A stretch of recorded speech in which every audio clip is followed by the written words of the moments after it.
The Union Cabinet has taken new steps in a bid to ensure farmers get the minimum support price for their produce. Now, the centre has cleared a new procurement policy to provide compensation to farmers if they sell below the MSP. Another project will be launched on a pilot basis to allow state governments to rope in private players for procurement. Manisha Gupta is here with more details. Manisha, can you explain to us how this new procurement policy will work?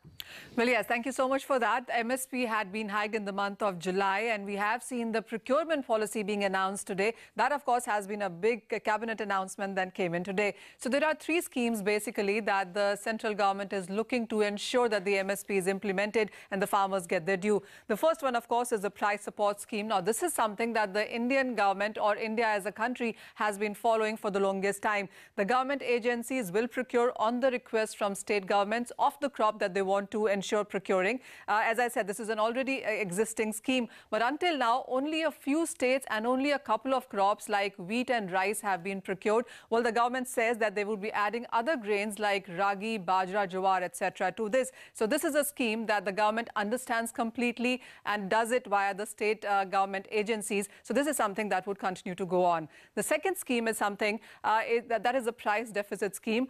This is about compensation to the farmers for sale below MSP. This scheme for the first time was put in by the Madhya Pradesh government. They enacted it last year. They abandoned it. They have picked it up again this time around. And the other state governments also have shown interest in using this scheme. The important thing is that the farmers have to register with the government to ensure participation of that scheme. And in the other state governments, we haven't seen so much of an interest for the farmers coming in for this.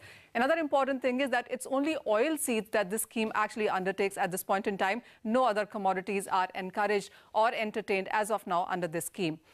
This is the latest and the first time that this has happened in India is that the private players are encouraged, are now allowed to come out and procure on MSP for various commodities.